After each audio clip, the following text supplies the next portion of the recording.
All right, welcome back to the Beyond Coaching podcast. Today's coach is David Miller, one of the most respected figures in American weightlifting. Coach Miller's journey spans from architecture to Olympic lifting, from working with University of Maryland weightlifting in its earliest days to running Fortius weightlifting, once the largest single location weightlifting club in America.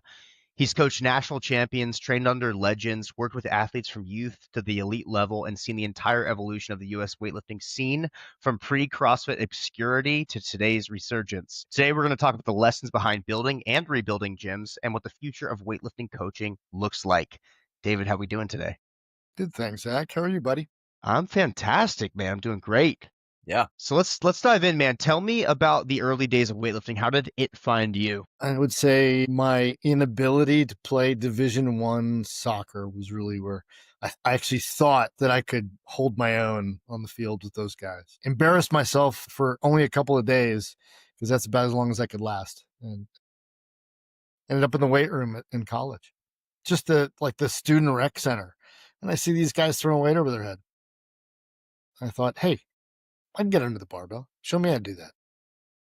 Nice. That's it, man. How did you break into, when was the first time you started coaching? After college, after a couple of years of training in Maryland, I was in the field of museum design, and I had my first career position in Newark, New Jersey. And our local meets are going to be at Lost Battalion Hall. Ran into one of my training buddies from college, and he was lifting with Leo. He joined East Coast Gold, and not long after that, Leo says, come on, you should take this coaching course. It'll help your lifting. And that was pretty much it. Nice. Of course, Leo has an ulterior motive to have extra coaches help him, coaches other athletes at the meet, because he's got to do all the announcing. At least that's how we ran it in the early days, right? Not too many people understood how a meet would run. So Leo's running the meet, orchestrating it out of his high school. Somebody's going to have to coach the athletes and warm them up. Melanie Getz. Remember Melanie, Max? Yeah, I know the She name. was she was in St. Louis, and Leo was coaching her remotely. These are back in the days of when you did remote coaching via snail-mail. You Wow. literally typed out the workouts, folded it, put it in an envelope, and put it in the mail. Melanie would come to our camp, so I got a chance to meet her, and it was one of those local meets. Melanie's getting ready for Pan Ams. She's going to Pan Ams, I don't know, it's like 4 weeks later or something at one of our local meets, and I'm coaching Melanie, and she goes 6 for 6.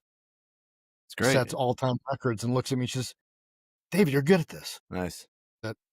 That was my beginning. It was fun. You know, it's funny. One of my questions was going to be, you mentioned coaching a Pan Am athlete that went 6 for 6 was the turning point, and what that moment taught you about coaching. So I guess my next question would be, what did that moment teach you about coaching? At the time, I think it was her third attempt, clean and jerk, right? It's hard enough to make 1 or 2 clean and jerks in a meet, let alone all 3, right? And she's looking at me, she goes, I'm tired. This is kind of heavy. I'm kneeling down. She's sitting in a chair, and I'm looking at her. Melanie, it's weightlifting. It's going to be heavy. And I go out there. I don't know what I was doing, but it worked. Yeah. That's awesome, man. So how did you end up finding yourself, like, did you gravitate more toward coaching, or did you find that, like, you wanted to be a lifter as well? Was there any kind of battle there between the two where you're trying to, like, stay as an athlete or, move on to coaching? I think it was dabbling in the coaching in the beginning. I was still lifting as hard as I could, my performance was just under nationals, 240. And I think at the time we needed a 242 in the 76 or 77 class. So I was just knocking on the door. My body wouldn't handle it any longer. After another knee surgery, my surgeon's like, you're not squatting again. Yeah. Of course, showed him wrong because he'd been squatting since. The knee issue. I tore out some meniscus training too hard. Interesting. Literally on a warm down jog after it was design school, sort of the end of design school. We had what was called Judgment Day. And it was literally that much stress laid on everybody. At the end of every semester, you present your work, professors walk around, interview you, and on the spot decide whether you're capable of continuing in the program. That's why they called it Judgment Day. Nice. I slept probably 2 hours a night for a week straight, being 22, 23 years old, still going to the gym, hitting it hard, right? I don't know, must have been in the weight room probably 3 hours. Yeah. After my weightlifting workout, did some powerlifting, did some bodybuilding. It's like, okay, I got more energy. I'm going to go hit the track. And I ran some sprints. And I was just jogging and my knee exploded. Yeesh. My knees exploded over time because Max would program 8 sets of 8 on Fridays when we'd squat. So, but I just, I'd crush. I What got was really it? strong. Was it on one particular set, one rep, or just over No, time this they've over exploded? time. I used to sublux my kneecap playing sports like football and stuff. I went to watch my old high school football team play the other day because my former teammate of mine is the head coach now, and I saw my athletic trainer that was the person that would always tape my knees up and stuff before the games, and she's like, "Hey, how are you?" And I'm like, "Great." She's like, "How are your knees?" I'm like, "Oh, I've had 3 surgeries." She's like, "Of course you have," and it was freaking hilarious. But I was like, Right, "It's right. all good." You tell her I'm still walking around on these things after they've been repaired like 5 times. Exactly, exactly. So let's talk about Fortius. You built it into one of the largest weightlifting clubs in the U.S. What started that? What was the vision behind it? I loved coaching and decided that was sort of my departure from museum design and architecture. I'd gone back and forth after our program that Leo and I had set up in Morristown, New Jersey, which grew to some 11 athletes in residence. And when that wasn't successful, and I'd gone back to architecture and then a little sabbatical as a ski instructor, which really brought me out to Colorado the first time. But I Nice. love coaching. So what drew me out to California at the time was a girlfriend, right? It's always about a girl. Called Bergner and I said, "Hey, I'm thinking about coming out to your neck of the woods. What do you think?" And he introduced me to Glassman and the CrossFit ways, and that's how we got that started. And it was looking around at CrossFit in the early years, the competitors in the games, they weren't lifting a whole lot of weight, so technique wasn't really that important. Like most of the guys weren't snatching more than 175 pounds. But a lot of the gyms in the San Diego area, geez, I think there at one point there was 100 CrossFit gyms in downtown San Diego or San Diego metro area. And when I got down to Orange County in 2016, I remember there was something like 600 CrossFit gyms within a 1 hour radius, and that might have been a conservative estimate. And it was like, yeah, it was unbelievable. And who knows if that's numbers or how accurate they are, but um, that changed the game for sure. You've seen a lot of that happen though. You've been in this long enough to see it go from, the dungeons under university strength and conditioning facilities, people's garages into like you had Fortius giant gyms. And even now, there's coaches out there charging thousands of dollars a month to train people. What do you think has been like the biggest change just in general in the trajectory of weightlifting since you started? On CrossFit, right? I mean, our days when I was trying to make nationals and lifting in meets, and even my early days of coaching, we had maybe 3,000, 4,000 people in the whole membership of weightlifting. CrossFit grew that to 30 some. I don't know where they are now. 8,000. So that's the biggest. That's the biggest boom. Do you feel like social media has made a big impact? I mean, like, if not bigger impact than CrossFit, and the fact that, there's so much accessibility to it, and it's a niche thing that you can quickly get access to. Hey, I saw a guy do a clean and jerk, and I love that. And now you're going down this rabbit hole within seconds. You're getting fed all this information about it. Where, yeah, there's people doing it, but like it's almost like it seems to me like social media kind of doesn't get the credit it deserves for having grown. It kind of grew everything. I mean, social media grew every single niche there is because now everyone has exposure to it. But yeah, do you feel like social media has one made it grow? We know that, but has it had an impact in your opinion on the actual sport itself? Do you feel like it's something that's making improvements in the sport, changing the sport, for the better or worse? Yeah, I agree. Absolutely. That's a good point. That social media having it so accessible, right? I go back, 20 some years ago, and East Coast Gold, one of the largest teams in the country, and we're trying to raise money and put athletes on international teams. The first question I would get asked is, all right, so are you guys on TV? So social media has replaced that completely, right? And made it accessible. But I think the spread of CrossFit started it, right? And social media absolutely helps it get around. There are more kids that I meet that know of weightlifting or even the sport of it because they got it right there in their hand. When you were coaching at Fortius and running the business, I guess like what was the business model and when did it start to become sort of difficult to sustain long term? The business model was coach as many people as we can fit in the door. Group coaching, on the floor, training tracks, time slots. Everything, everything. I wasn't considering,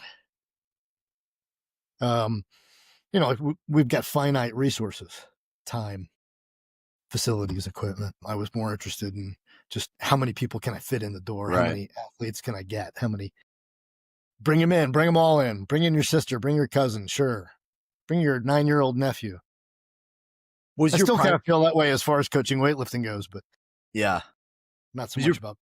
primary goal with the business to grow the business, or were you trying to search for like the most talented lifters you could get and try to build a big competitive athlete? Or yeah, what was your kind of intent with it all? After my experience with Lance Fry back in the I remember in Lance. 2001, 2005 range, 2008. Um, for me, my passion's about coaching those who are interested in getting better. So I'm not interested in chasing somebody to come in the door just because their performance on in on the court or on the platform makes them such a celebrity. Yeah. Yeah. It's always interesting because like we were talking to another coach today and we were talking about how those actually no, I was talking to Max about this. This was even before we started podcasting Yeah. today. It's already been a long day. Yeah. But, Max and I were just talking about this idea of building business for you have, like, your top tier athletes, and then you have, more beginner-friendly athletes, and the beginners build or help you build a real business, and those top tier competitive lifters take up so much more time and headspace, it's almost, like, not worth it. Like, it makes it so hard.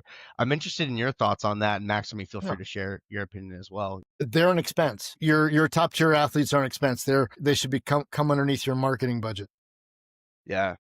You're spending money to advertise your coaching gym business through the stardom of superstar athletes.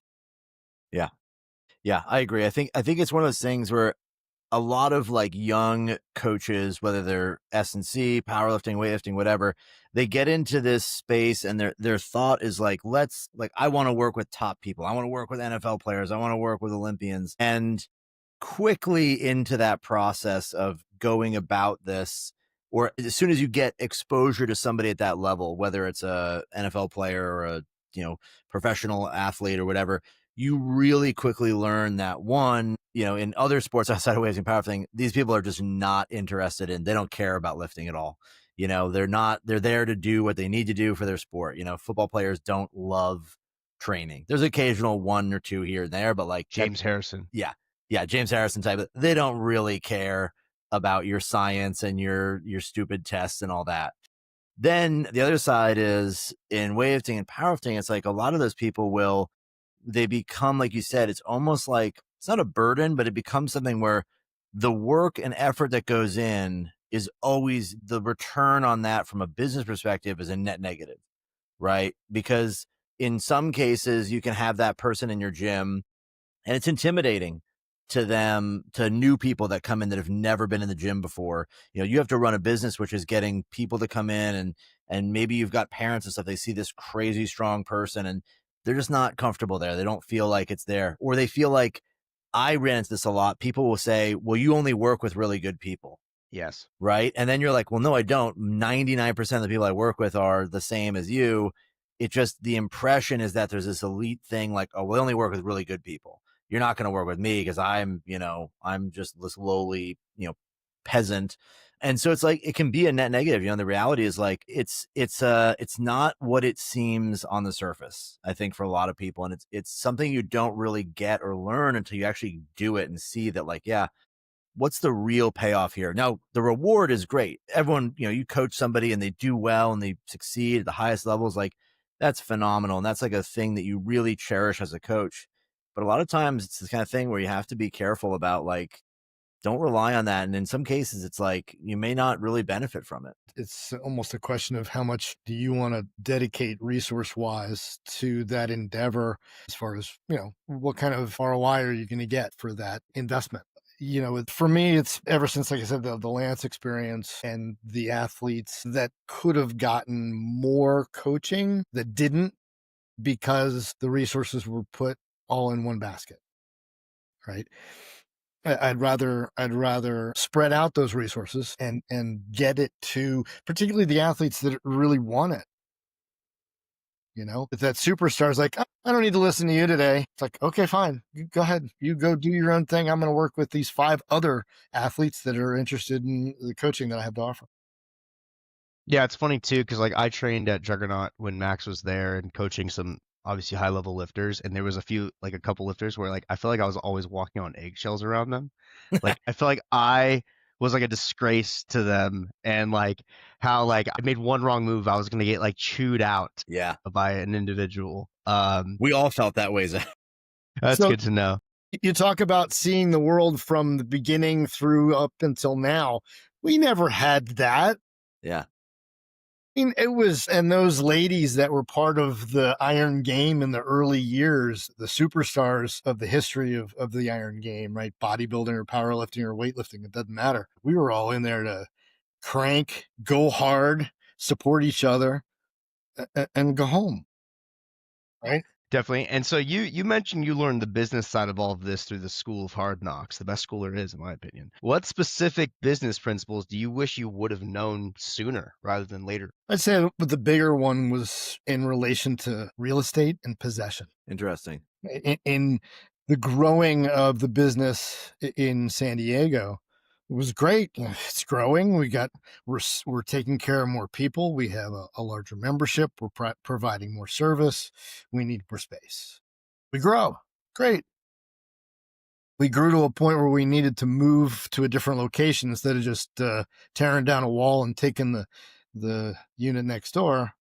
That's a bigger endeavor, and the fact that we were at the end of our lease had met the requirements of the lease and were about to move out, but we hadn't found a perfect spot yet. So to jump because our lease was up instead of negotiating, hey, why don't I just pay you a month or two until I find a better spot? That was the biggest lesson, I think, for me, business wise. Mm. Yeah. Other than Yeah.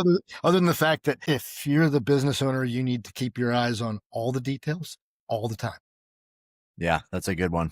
That's absolutely true.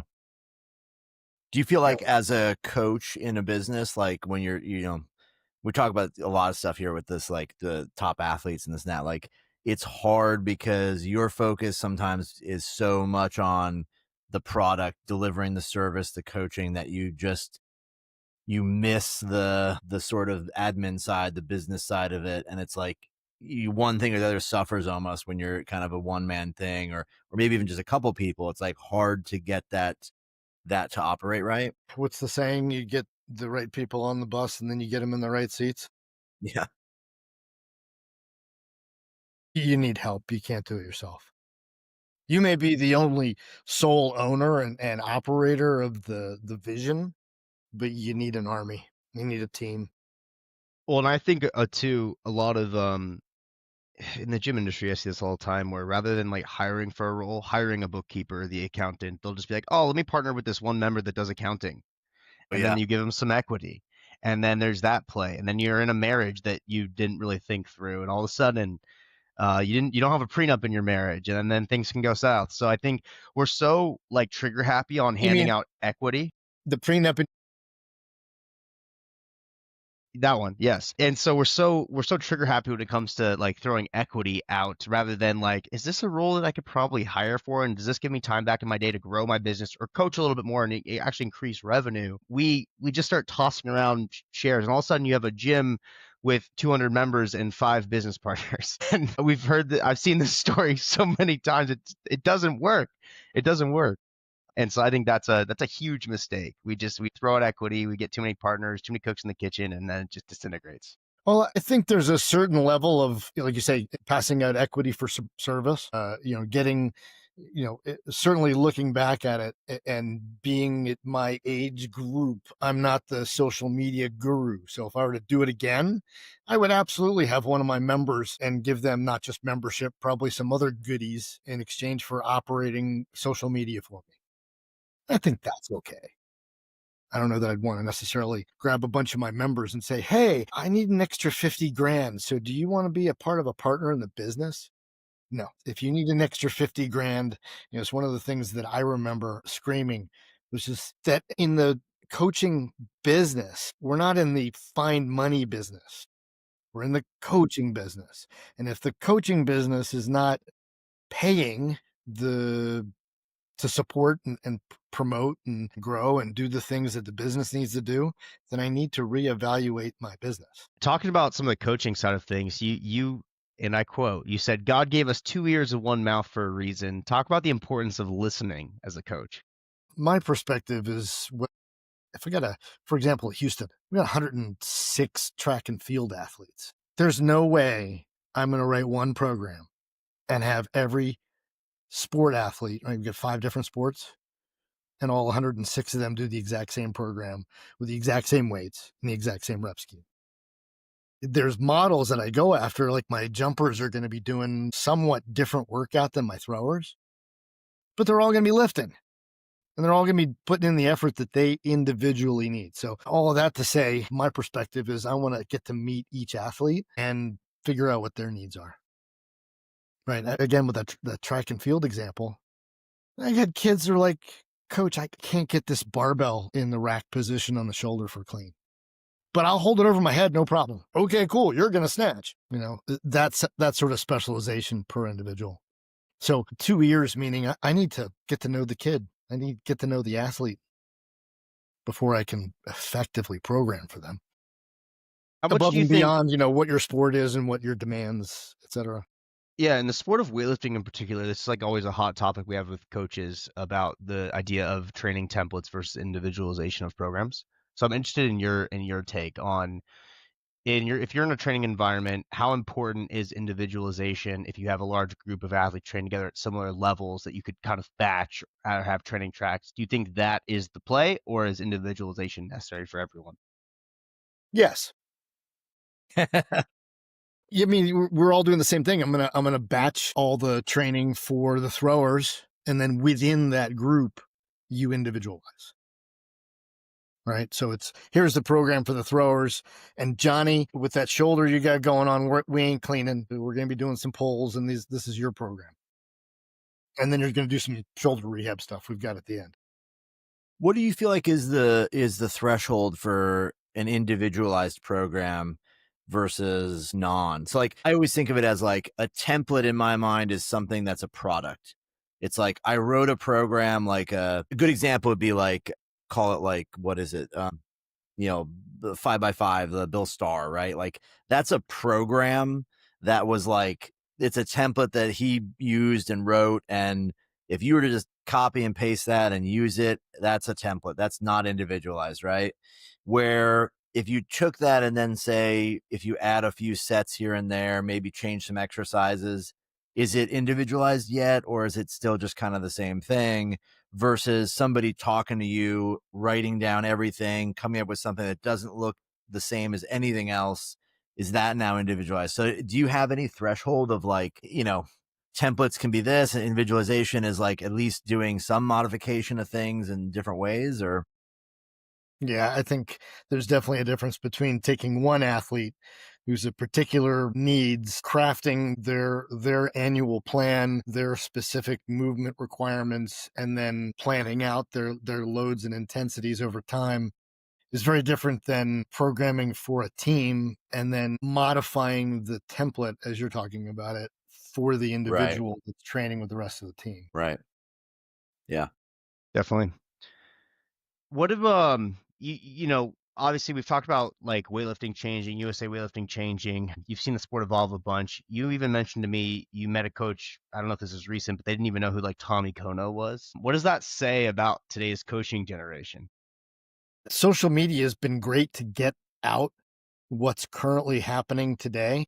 But I think there are some coaches out there. I don't know. After my half a dozen years between the university and the high school program, I've been a little bit out of touch with the CrossFit weightlifting community. What do you think, Max? I mean, there's some coaches out there that just don't know the As history.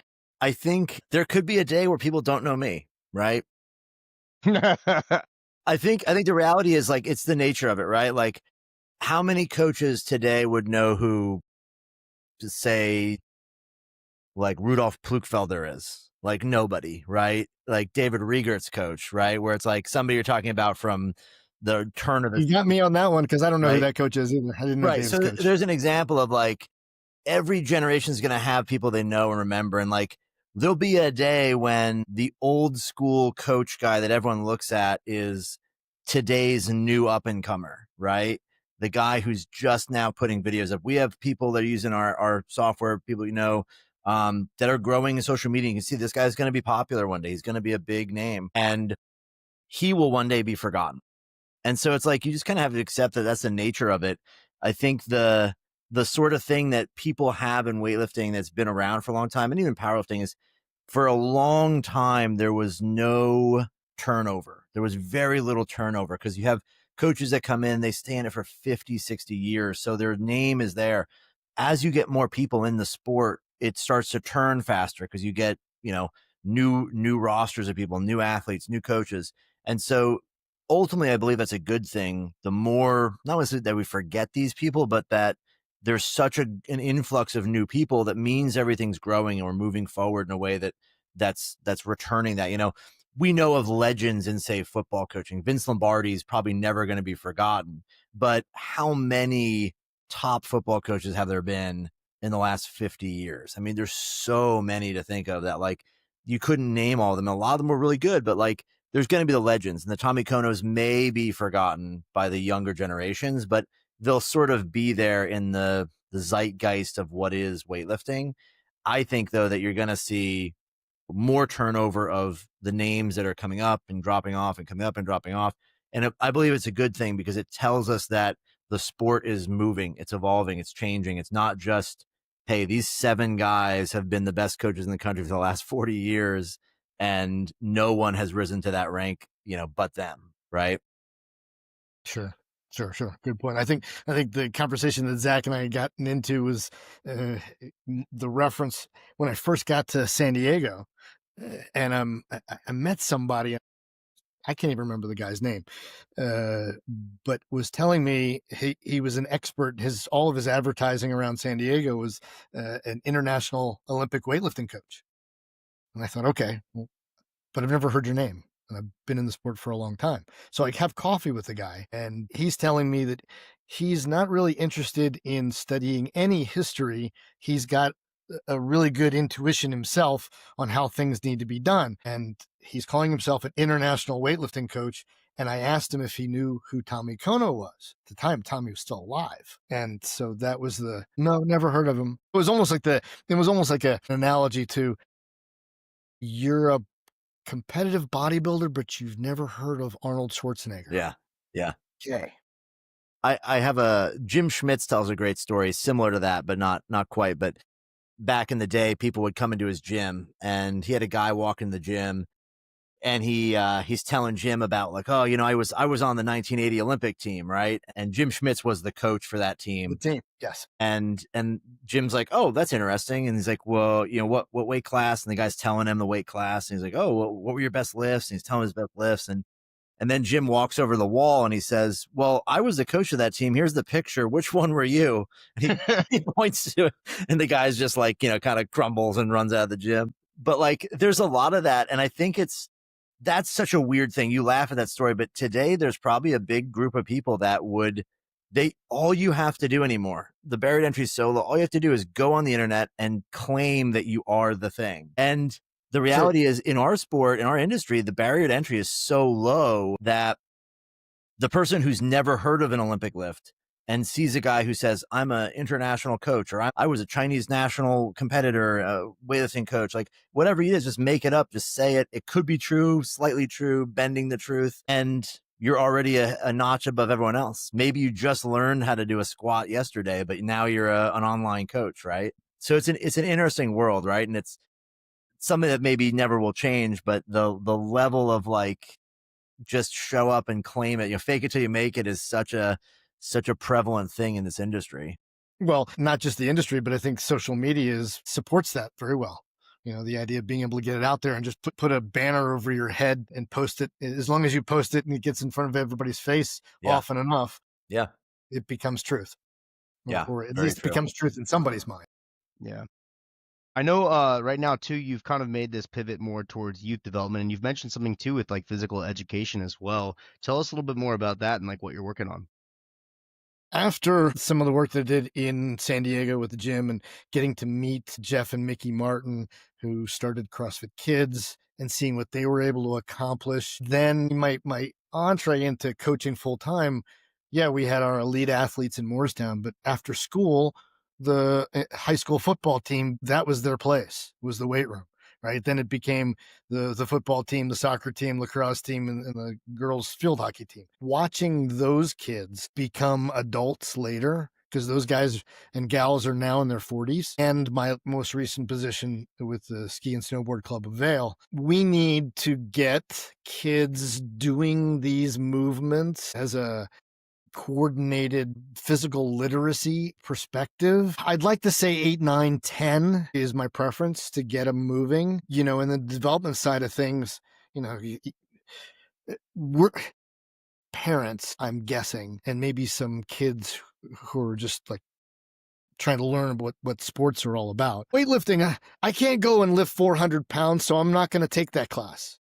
Right. Or you're not stressing my kid with 200 pounds in the barbell. No way. He's only 8 years old. Slow down, people. It's like, at what age do you take your kids for gymnastics class? Right.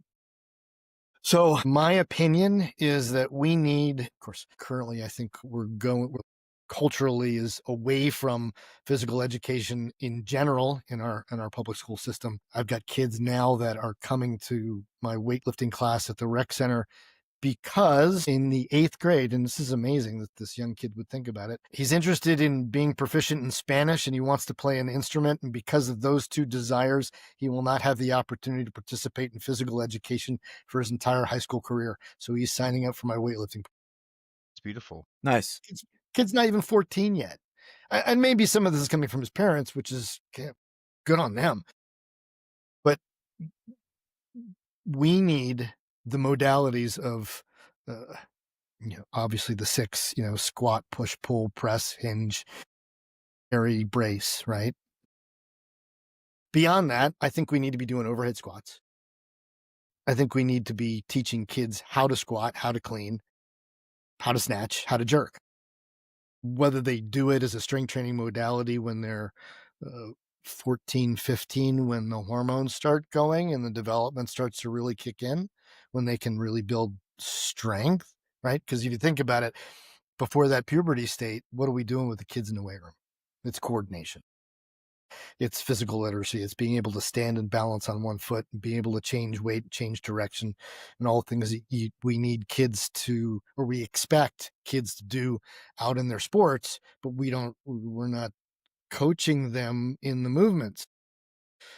I'm a little confused about that aspect. I mean, here in Colorado, oh my God, there are more kids playing soccer than know how to tie their shoes. And are any of their coaches teaching them running mechanics?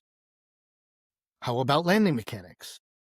How about, with the stability practice that you need for the foot and ankle to be able to run in the first place? So these kids that I'm seeing in this Parks and Rec program can't jump rope can't stand on one foot.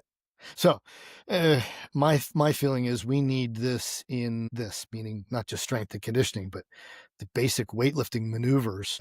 And the byproduct will that not just be strong, stable, and physically literate humans, right, in our general population, but wow, think about all those kids that learned how to snatch and clean and jerk with the basic movements when they were 8, 9, 10, haven't touched it. Maybe they played some basketball in high school. Maybe they didn't, did some intramural softball. All of a sudden, they're interested in participating in the sport of weightlifting, and they're 17 years old.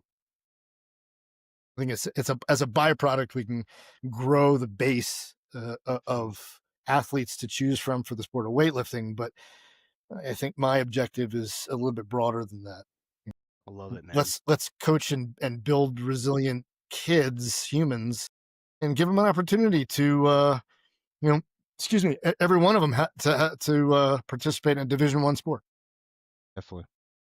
Nice. Well, I appreciate it, David. Man, I appreciate you being on the podcast. You got so much knowledge, man. So we probably got to circle back and do another episode too. We can dive so much deeper. But appreciate your time, man. I love all these topics.